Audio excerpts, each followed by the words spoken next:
taken up to be with the Father in his resurrected, glorified body.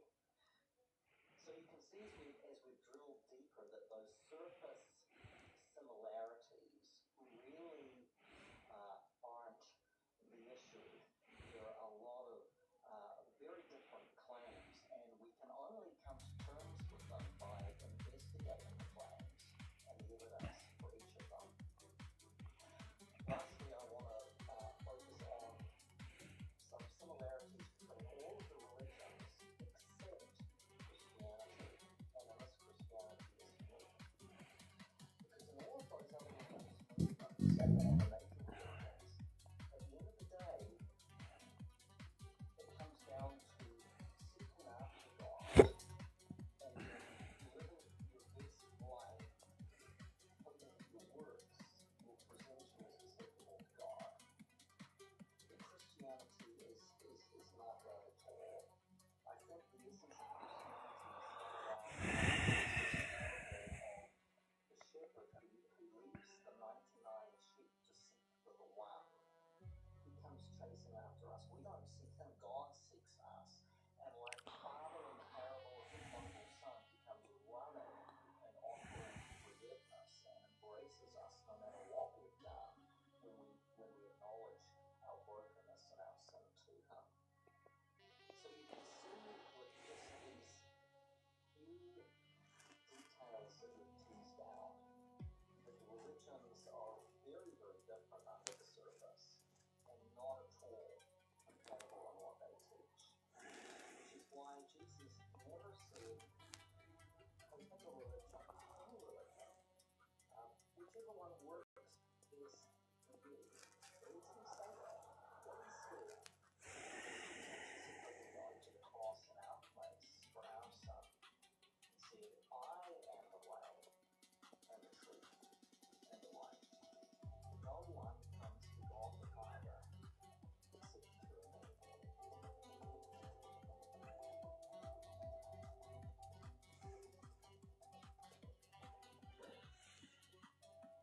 Stay in touch with the latest news and Christian news on current events with Rick and Ruka. And on restore manners, politics. In recent years, public standards of conduct from our politicians has slipped a bit. Look at the census statistics and we're hemorrhaging numbers on a Sunday morning. Instead of confronting our culture with the gospel, we're predictably trying to fit the gospel into our culture. There's already inequities. We've got voice, but different responses. Thoughts and comments with Andrew tonight at 7 on Show.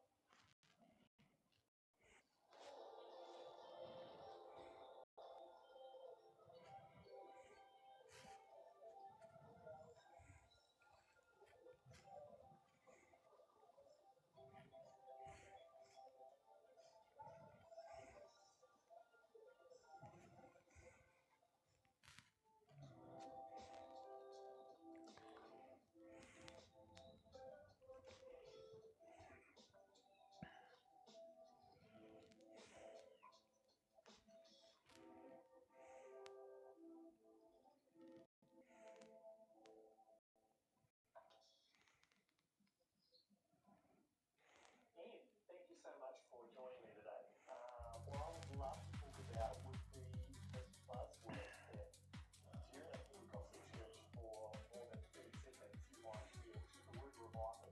And I was revival I've grown up in church my whole life. And revival to me, after a few years, Ruka waru, Luke 8. A muri tata iho ka haere. Ka haere re anō ia ki ngā pā ki ngā kainga. Ka kaufau, ka whakapuaki i te rongo pai o te rangatiratanga o te atua. Ia hoki te kaumārua. And it came to pass afterward that he went throughout every city and village, preaching and showing the glad tidings of the kingdom of God, and the 12 were with him. Me tahi wahine kua oti nei te whakaora i ngā wairua kino, i ngā ngoi koretanga, ko Mary, e hoaina ana ko makarini e whitu nei ngā rewera I puta mai I roto ia. And certain women which had been healed of evil spirits and infirmities, Mary called Magdalene, out of whom went 7 devils. Ko hoana hoki ko te wahine a kuha, a te kai whakahauhau.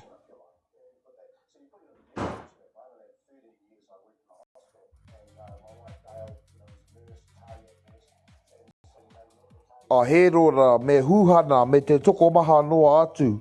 Nā rātou I mahi e tahi o a rātou taonga hei mea mā rātou.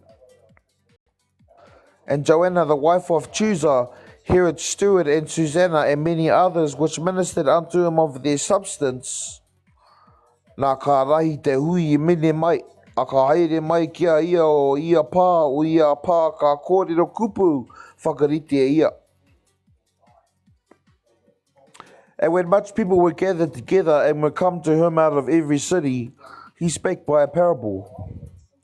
I haere atu te kairui ki te rui I tāna purapura, ia e rui ana. Ka ngāhoro I tahi ki te taha o te ara, a takahia ana ki raro, kai ngā ake e ngā manu o te rangi. A sower went out to sow his seed, and as he sowed, some fell by the wayside, and it was trodden down, and the fowls of the air devoured it. Ko e tahi ngāhoro ki runga ki te toka, ko te tūpunga ake, ko maruke kaore huki he mākoko. And some fell upon a rock, and as soon as it was sprung up, it withered away because it lacked moisture. Ko e tahi ngāhoro ki roto ki ngā tātara moa, a tupu tahi ana ngā tātara moa, ko wauwau tea iho. And some fell among thorns, and the thorns sprang up with it, and choked it.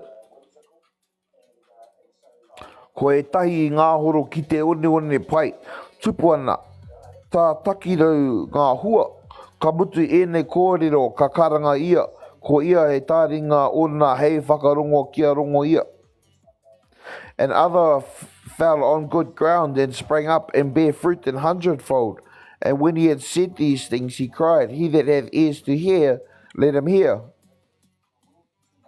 Nā ka uia ana ākonga kia ia ka mea, he aha te tikanga o tēnei kupu whakarite. And his disciples asked him, saying, What might this parable be? Ka mea ia, kua hoatu kia koutou te mātauranga ki ngā mea ngaro o te rangatiratanga o te atua, ki e rā atu ia, e whakarite ngā kupu, kia kite ai rātou, a e kore e kite, kia rongo ai, a kore ake e mātou. And he said, Unto you it is given to know the mysteries of the kingdom of God, but to others in parables, that seeing they might not see, and hearing they might not understand. Nā tēnei te kupu whakarite, ko te purapura ko te kupu a te atua.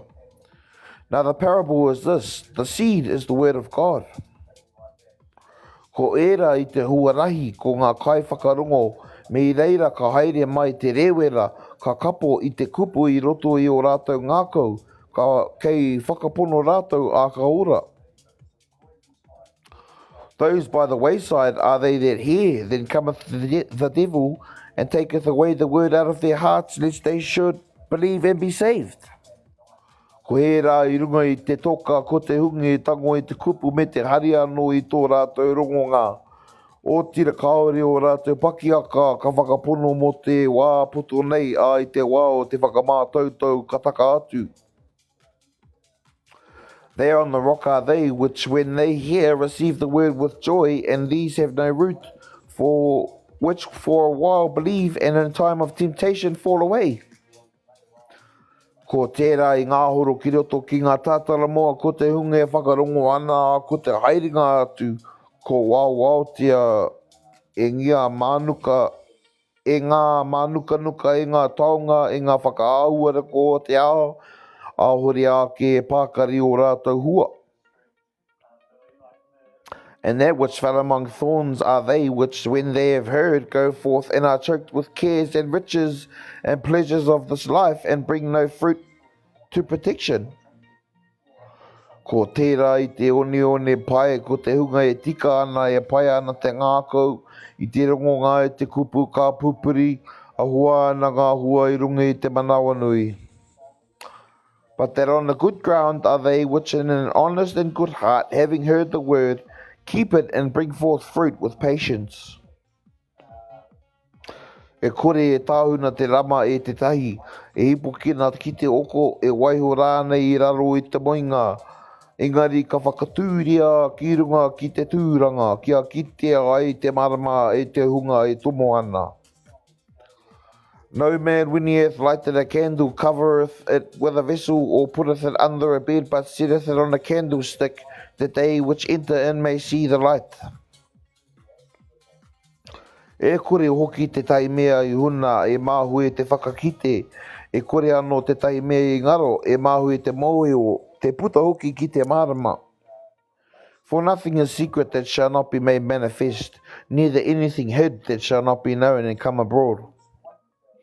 Nā reira kia tūpato tā koutou whakarugo, ki te whai mea hoki te tahi ka hoatu anō kia ia, ki te kaori e mea a te tahi ko te mea e mahara ia ai ia anana ake, ka tangohia ia.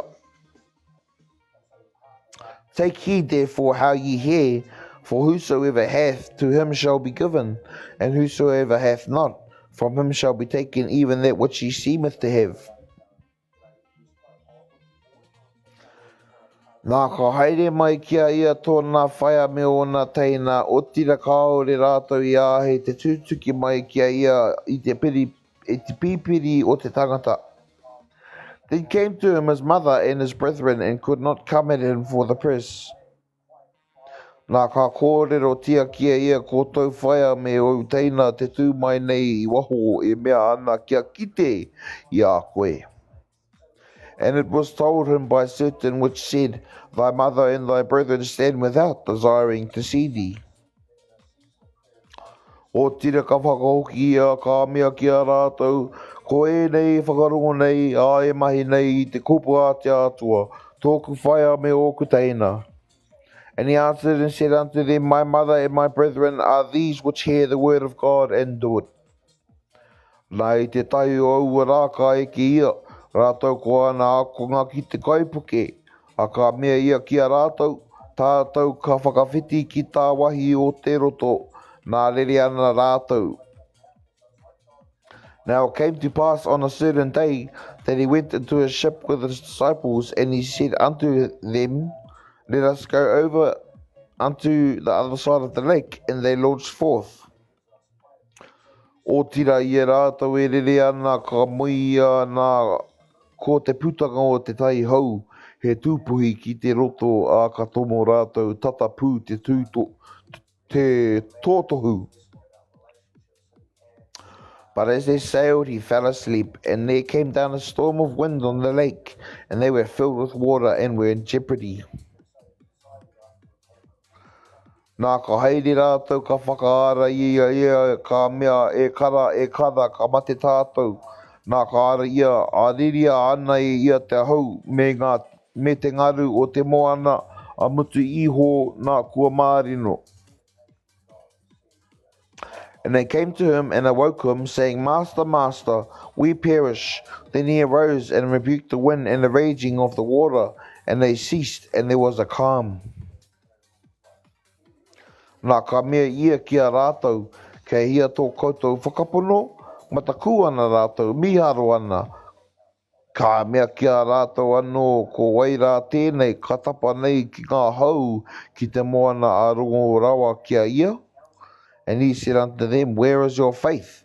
And they being afraid wondered, saying one to another, What manner of man is this? For he commandeth even the winds and the water, and they obey him.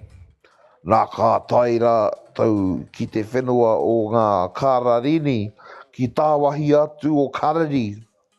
And they arrived at the country of the Gadarenes, which is over against Galilee. Anō tōna haeringa atu ki uta, ka tūtaki kia ia he tangata no te pā, he rewera ona, he roa kāore anō e mau kākahu, ki ai anō e noho I roto I te whare, engari ki ngā urupā. And when he went forth to land, there met him out of the city a certain man which had devils long time, and wear no clothes, neither abode in any house but in the tombs. Ai tōna kitinga ia ihu ka karanga ka tākoto ki tōna aroaro. He nui tōna reo ki te mea he aha taku ki a koe ihu e te tamaate atua a te runga rawa e kaua rā hau e whakamāmai tia. When he saw Jesus, he cried out and fell down before him, and with a loud voice said, What have I to do with thee, Jesus, thou Son of God Most High? I beseech thee, torment me not. I mea hoki ea ki te wairua poke kia puta I taua tāngata. He maha hoki ngā wā I hupu kia ai ia. E tia kina ana hoki ea. He mea here ki ngā meka, ki ngā here waiwai. He ue motu hia ana ia ngā here. A aia ana ia e te rewera ki te kōraha. For he had commanded the unclean spirit to come out of the man, for oftentimes it had caught him, and he was kept bound with chains and in fetters, and he brake the bands, and was driven of the devil into the wilderness. Nā ka ui a ihu kia ia ko waitau ingoa, ka mea ia ko rihi ona, he toko maha hoki ngā rewere I tomo ki roto kia ia. And Jesus asked him, saying, What is thy name? And he said, Legion, because many devils were entered into him. Ka tahi, ka inoi rātou kia ia, kia kaua rātou e tono e ia, kia haere ki te hōhonu. And they besought him that he would not command them to go out into the deep. Nā I reira te tai kāhui poa, ka maha e kai ana I runga I te maunga, a ka inoi rātou kia ia, kia tū kua rātou, kia tomo kia ua pōaka, a tuku ana rātou. And there was there and heard of many swine feeding on the mountain, and they besought him that he would suffer them to enter into them, and he suffered them. Ko te putanga o auare wera I roto I te tangata, ka tomo ki roto ki ngā pōaka. Nā ko te tino rerenga o te kāhui rā te pari ki te moana pāre mo iho. Then went the devils out of the man and entered into the swine, and the herd ran violently down a steep place into the lake and were choked. No ka kite ngā kai whānga I taua mea I mea tea ka whati, ka haere ka kōrero ki te pā ki aua whenua hoki. When they that fed them saw what was done, they fled and went and told it in the city and in the country. Nā ka haere rātou kia kite I taua mea I mea tea. Ai tō rātou tainga mai kia ihu. Ka kite te tangata I puta nei ngā rewara I roto ia, ko oti te whakakākahu. Kua tika o nā whakaharo e no ane ngā waiwai o ihu a ka mataku rātou. Then they went out to see what was done, and came to Jesus, and found the man out of whom the devils were departed, sitting at the feet of Jesus, clothed and in his right mind, and they were afraid. A kōrero tia ana ki a rātou e te hunga e kite te whakaoranga o te tangata I ngā rewera. They also which saw it told them by what means he that was possessed of the devils was healed. Nā ka mea te hui katoa o ngā kainga pātata o ngā kararini kia māwehe atu ia rātou I mataku. Whakaharara hoki rātou a eke ana ia ki te kaipoke hoki ana. Then the whole multitude of the country of the Gadarenes round about besought him to depart from them, for they were taken with great fear, and they went into the ship and returned back again. O tira ka inoi kia ia, te tangata I puta rā ngā rewere I roto ia. Kia waiho ia hei hoa mōna, heoi ka tono atu a ihu ia ka mea. Now the man out of whom the devils were departed besought him that he might be with him, but Jesus sent him away, saying, Hoki atu ki tau whare, kōrero tia ngā mea nui kia meinga nei e te atua ki a koe. Nā haere ania, Kōrero tia ana ki te pā katoa ngā mea nui I mea aia ihu kia ia. Return to thine own house and show how great things God hath done unto thee. And he went his way and published throughout the whole city how great things Jesus had done unto him. Ia ihu I hoki ai ka koa te mano I te tātari katoa hoki rātou kia ia. And it came to pass that when Jesus was returned, the people gladly received him, for they were all waiting for him. Nā ka haere mai te tahi tāngata, ko hairoha te ingoa, he rangatira no te whare karakia, a tākoto ana ki ngā waiwai o ihu, ka inui kia ia kia tomo ki tōna whare. And behold, there came a man named Jairus, and he was a ruler of the synagogue, and he fell down at Jesus' feet, and besought him that he would come into his house. Ko tai tāna tamahine e hua tahi kei te kaumārua o nā tau. Nā e whakahemo ana, nā I tōna hairinga atu ka popo ngā mano kia ia. For he had one only daughter, about 12 years of age, and she lay dying, but as he went, the people thronged him. Nā tērā te taiwaine e mati ana I te pakaruhanga toto. Te kaumārua ngā tau āputo katoa tōna oranga ki ngā rata ki hai rawa I taia te whakaora I te tahi. And a woman having an issue of blood 12 years, which had spent all her living upon physicians, neither could be healed of any, ka haere ia I muri ia ka pā ki te tāniko o tōna kākahu, a mutu iho te rere o nā toto, came behind him and touched the border of his garment, and immediately her issue of blood stanched. Nā ka mea I ihu ko wai tēnei kua pānei kia hau, anō ka whakakaore katoa ka mea pita rātou ko nā hoa, e kare e pīpiri ana ngā mano kia koe, e tuti ana, ka mea koe ko wai e pā kia hau. And Jesus said, Who touched me? When all denied, Peter and they that were with him said, Master, the multitude throng thee and press thee, and sayest thou, Who touched me? O tira I mea ihu, e ara kua pātetai kia hau, e mohi ana hau, kua puta atu he mana ia hau. And Jesus said, Somebody hath touched me, for I perceive that virtue is gone out of me. No te kitinga o te wahine kihai ia I ngaro, haere wiri ana. Tākoto ana I tōna aroaro, kōrero tia ana ia kia ia I te aroaro o te iwi katoa te taki I pā. Ai ia kia ia, me te hōhoro o tōna oranga. And when the woman saw that she was not hid, she came trembling and falling down before him. She declared unto him before all the people for what cause she had touched him, and how she was healed immediately. Nā ka mea ia kia ia, e ko nā tau whakapono koe I ora ai haere Māori. And he said unto her, Daughter, be of good comfort, thy faith have made thee whole. Go in peace.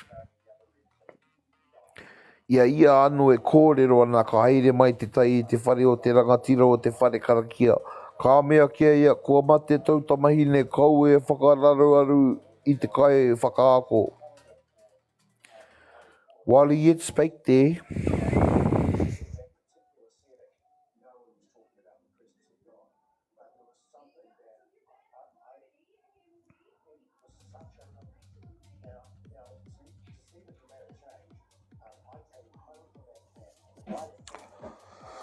cometh one from the ruler of the synagogue's house, saying to him, Thy daughter is dead, trouble not the master.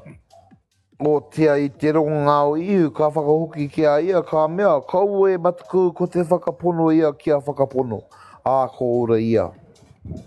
But when Jesus heard it, he answered him, saying, Fear not, believe only, and she shall be made whole.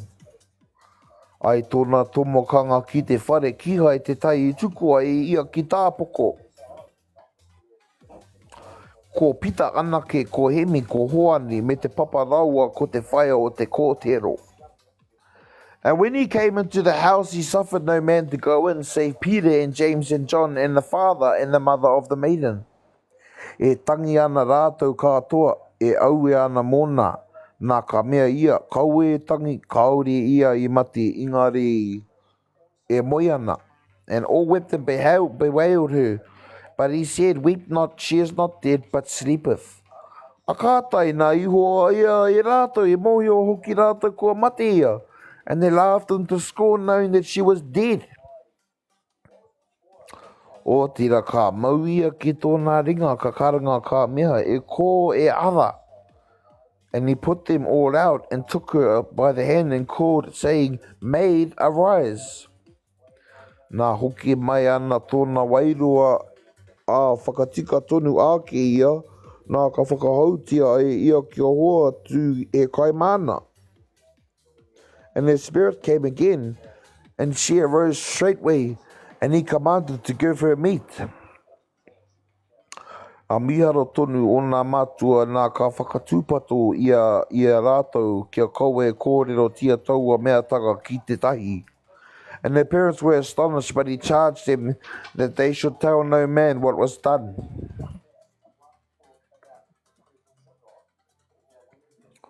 Ruka iwa, Luke 9. Nā ka karangatia e ia te tekau mārua ka huatu kia rātou he kaha he mana e pei ai ngā rewera kātua e ora ai ngā mate. Then he called his 12 disciples together and gave them power and authority over all devils and to cure diseases. A tonua ana rātou e ia ki te kaufau I te rangatiratanga o te atua ki te whakaora hoki I te hunga e mate ana. And they sent them to preach the kingdom of God and to heal the sick. I mea anō ia kia rātou, kaua te tahi mea e mauria ki te ara, kaua e toko, kaua e pūtia, kaua e taro, kaua e moni, kaua anō e takirua tia, he koti. And he said unto them, take nothing for your journey, neither staves, nor scrip, neither bread, nor the money, neither have 2 coats apiece. A ka tōma koutou ki te tahi whare, hei reira noho aia, haere noa I reira. And whatsoever house ye enter into, there abide and thence depart. A ki te kaori e tai e manako kia koutou, ina haerea tu koutou I taua pā, ruia atu te poihu o koutou waiwai, hei mea whakaatu kia rātou. And whosoever will not receive you, when you go out of that city, shake off the very dust from your feet for a testimony against them. Nā ko tō rātou mā wehetanga atu, ka haerea e rātou ngā kainga. Me te kaufau I te rongo pai, me te whakaoro I ngā wahi kātua. And they departed and went through the towns, preaching the gospel and healing everywhere. A ka rongo a heroro titaraki I ngā mea kātua I me ngā e ia. A e nui tōna pororaru no te mea ki tā I tahi ki, kua ara mai a hoani I te hunga mate. Now Herod the Tetrarch heard of all that was done by him, and he was perplexed because that it was said of some that John was risen from the dead. Ki tā e tahi kua puta mai a I reia, ki tā e tahi kua ara mai te tahi o ngā poropiti o ngā mata. And of some that Elias had appeared, and of others that one of the old prophets was risen again. Nā ka mea herora I pautoa e hau te mātinga o hoani, ko wai hoki tēnei mōna nei e nei kōrero karangona nei e hau, a ka whai ia kia kite ia. And here it said, John have I beheaded, but who is this of whom I hear such things? And he desired to see him. Anō te hoki ngā mai o ngā apotoro ka kōrero tia kia ia ngā mea kātoa e mea e rātou. A ka tango ia rātou ka haere ko rātou anake ki te tahi pā ko pita haira te ingoa. And the apostles, when they returned, told him all that they had done, and he took them and went aside privately into a desert place belonging to the city called Bethsaida. O tira I te kitinga o ngā mano ka aru ia a ka manaki ia rātou. Ka kōrero tia kia rātou te rangatiratanga o te atua. Whakaorangi ana hoki e ia te hunga e mea ana kia rongo atia. And the people, when they knew it, followed him, and he received them, and spake unto them of the kingdom of God, and healed them that had need of healing. Nā kua tītaha haere te rā, a ka haere mai te mā Ruka. Ka mea kia ia tonua te mano kia haere ai ki ngā kainga, ki ngā whenua i te tahi taha mui ai, ki te mea kei hoki mā rātou e wai kōraha hoki tēnei a tātou nei. And when the day began to wear away, then came the 12 and said unto him, Send the multitudes away, that they may go into the towns and country round about, and lodge and get victuals, for we are here in a desert place. A ka mea ia kia rātou mā koutou e hoatu he kai mā rātou, ka mea rātou, he oe a noha a mātou e rima ngā taro. E rua ngā ika, ki te kaore anō ia mātou e haere ki te hoko kai mā tēnei iwi katoa. But he said unto them, Give ye them to eat. And they said, We have no more but 5 loaves and 2 fishes, except we should go and buy meat for all this people. Me te mea anō e 5 mano ngā tāne ka mea ia ki ana akonga, mei ngā rātou kia noho kia 5 te kau ki te nohoanga. For they were about 5,000 men, and he said to his disciple, Make them sit down by 50s in a company.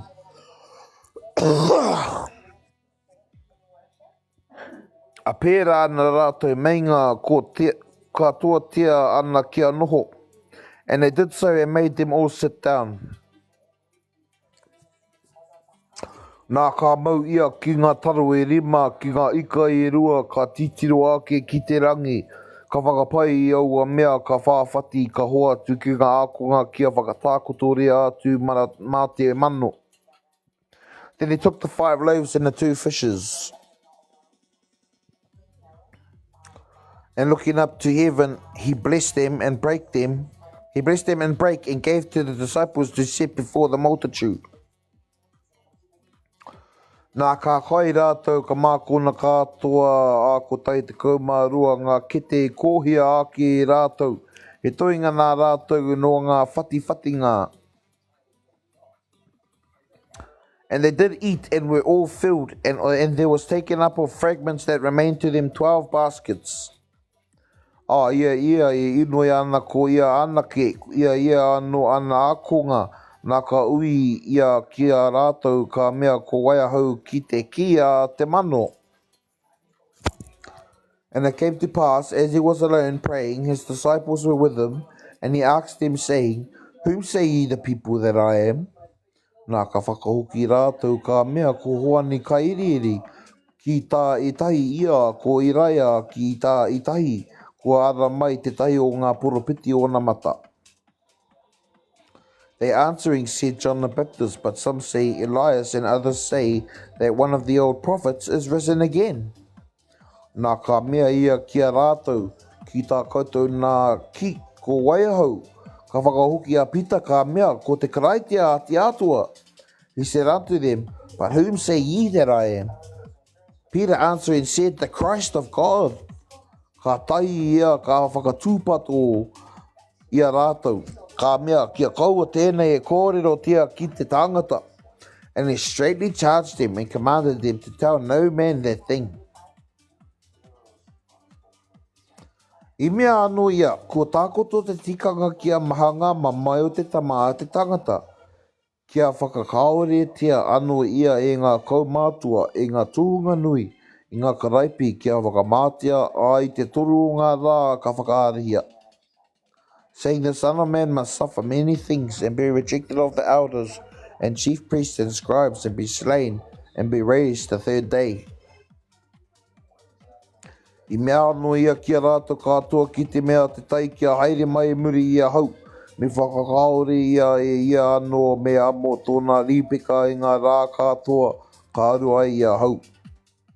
And he said to them all, If any man will come after me, let him deny himself and take up his cross daily and follow me. Ki te whai hoki te tai kia ora, ka mati ia, o tira ki te mati te tai, mona e whakaro kia hau ka ori ia. For whosoever will save his life shall lose it, but whosoever will lose his life for my sake, the same shall save it. Hia haoti te pai ki te tangata, ki te riro ia te ao katoa ka ngaro ko ia anu, ka riro rānei I te he. For what is a man advantage if he gain the whole world and lose himself or be cast away? Ki te whakamaa hoki te tai kia hau, kia ku kōrero ka whakamaa no te tama a te tangata kia ia. Ina haere mai ia I runga I tōna ake kroria, I te kroria hoki o te matua o ngā anehira tapu. For whosoever shall be ashamed of me and of my words, of him shall the Son of Man be ashamed, when he shall come in his own glory and in his Father's and of the holy angels. Nā e pono tāka kōrero kia koutou, tēnei anō e tai o te hunga e tū nei e kore e pāngia e te mate, kia ki te rā no e te rangatiratanga o te atua. But I tell you of a truth, there be some standing here which shall not taste of death till they see the kingdom of God. Ka tata ki te waru o ngā rā e muri e nei kōrero, ka mau ia kia pita, kia hoani, kia hemi, ka haere ki runga ki te maunga ki te inoi. And it came to pass about 8 days after these sayings, he took Peter and John and James and went up into a mountain to pray. Ia e inoi ana ka puta ke te hea au o tōna mata mā tonu tōna kakou kanapa tonu. And as he prayed, the fashion of his countenance was altered, and his raiment was white and glistering. Nā tokorua ngā tangata e kōrero tahi ana me ia ko mohi rawa ko Iraia. And behold, there talked with him 2 men, which were Moses and Elias. I puta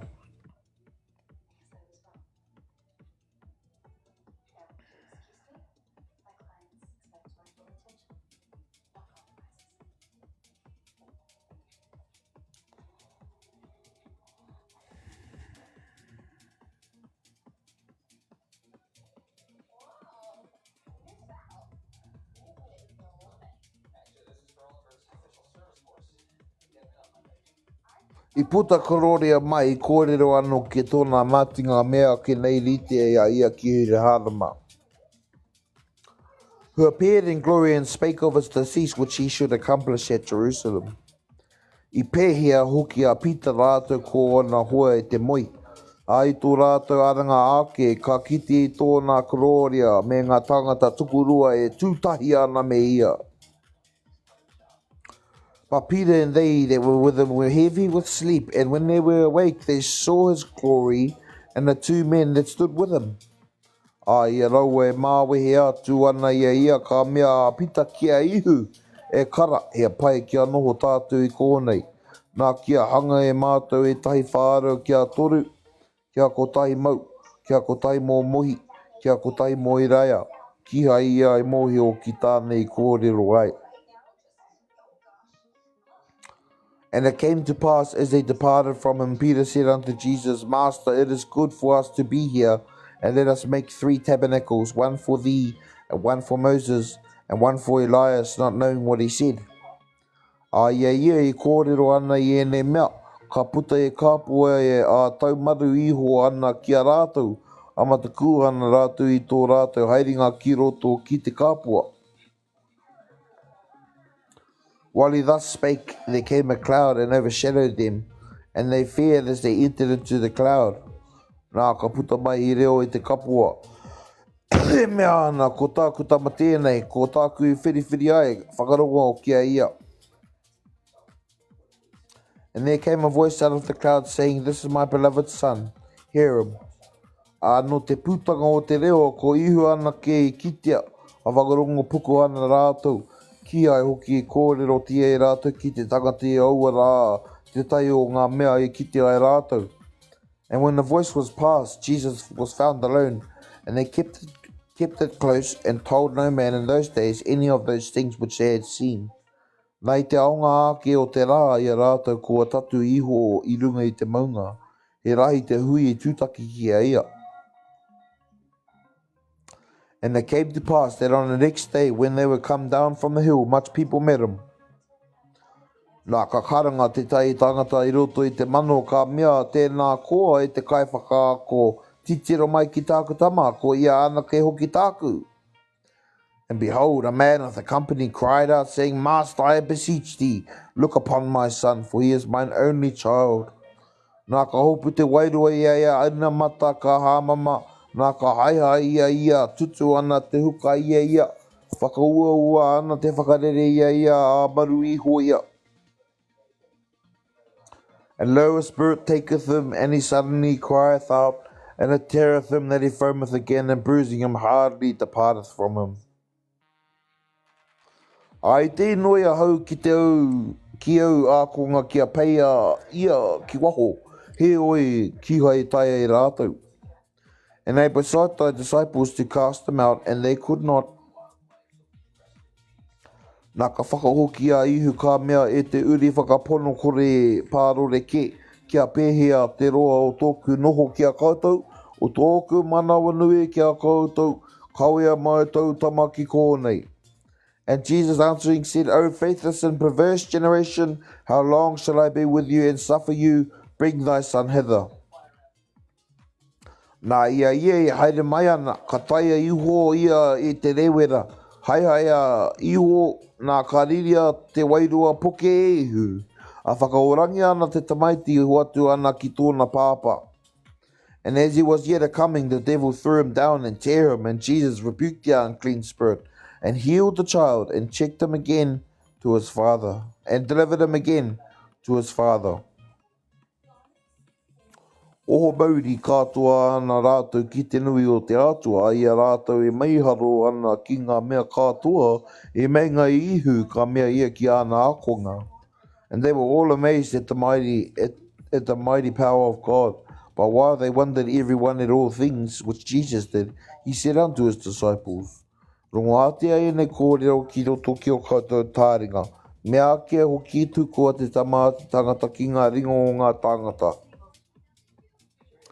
Let these sayings sink down into your ears, for the Son of Man shall be delivered into the hands of men. O tira kihai rātou e mohio ki tēnei kupu, he mea huna hoki I a rātou, kei ki te rātou I mataku hoki rātou ki te ui kia ia I taua kupu. But they understand not the saying, and it was hid from them, and they perceived it not, and they feared to ask him of that saying. Nā ka puta ake e kōrero I roto I a rātou ko wai o rātou te mea nui rawa. Then there arose a reasoning among them which of them should be greatest. O tira I te kitinga o ihu e whakao aro ngā ao rātou ngā kou, ka mau ia ki te taita maiti nohi a whakatūria ana ki tōna taha. And Jesus, perceiving the thought of their heart, took a child and set him by him. Ka mea kia rātou ki te manako te tahi ki tēnei tamaiti, nā te whakaaro hoki ki tōku ingoa, e manako ana ia kia hau. O hoki te tahi kia hau.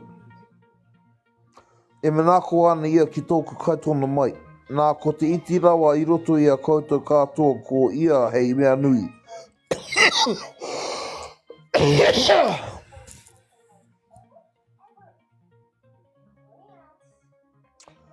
And said unto them, Whosoever shall receive this child in my name receiveth me, and whosoever shall receive me receiveth him that sent me. For he that is least among you all, the same shall be great.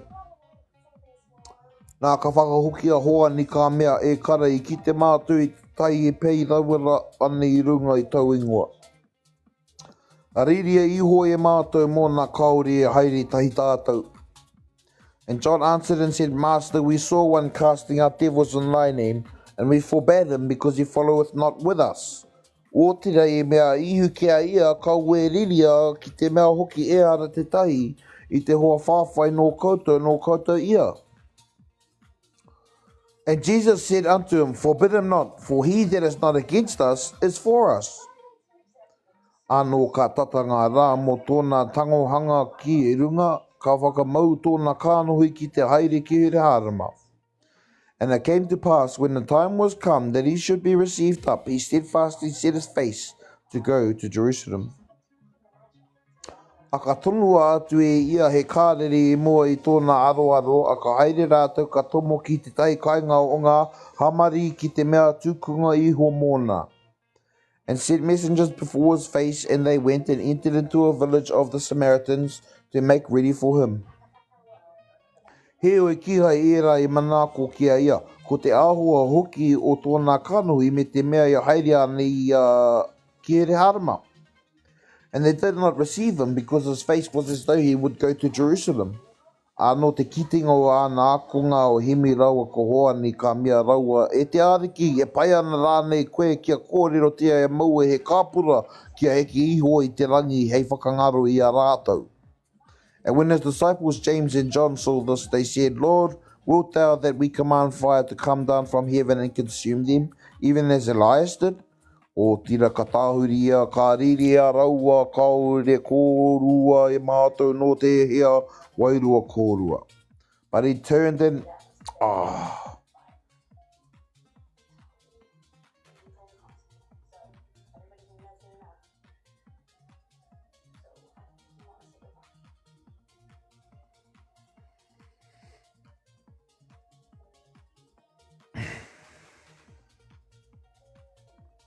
But he turned and rebuked them and said, Ye know not what manner of spirit ye are of.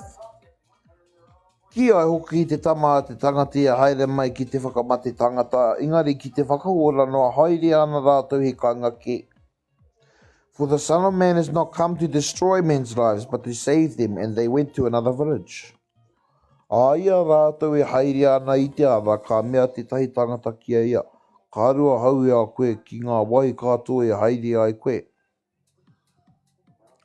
And it came to pass that as they went in the way, a certain man said unto him, Lord, I will follow thee whithersoever thou goest.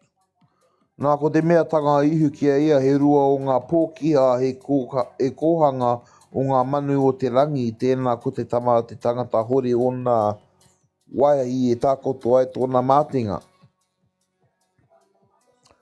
And Jesus said unto him, Foxes have holes, and birds of the air have nests, but the Son of Man hath not where to lay his head. Ka mea ia ki te tai atu, anu mea mai a hau, a ka mea ia e te ariki tuku a hau kia matua haere ki te tanu I tōku pāpā. And he said unto another, Follow me, but he said, Lord, suffer me first to go and bury my father. Nā ka mea ihu kia ia, wai o mā ngā tūpāpaku e tanu o rātou ngā tūpāpaku.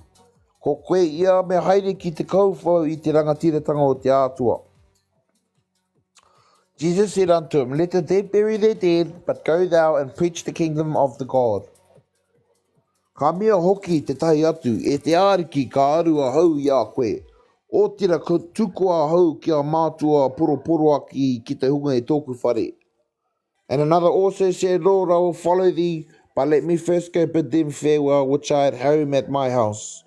O tira ka mea ihu kia ia, ki te pātiringa o te tai ki te pārau, a ka titiro ki muri, e kore ia e tau mo te rangatiratanga o te atua. And Jesus said unto him, No man having put his hand to the plough and looking back is fit for the kingdom of God.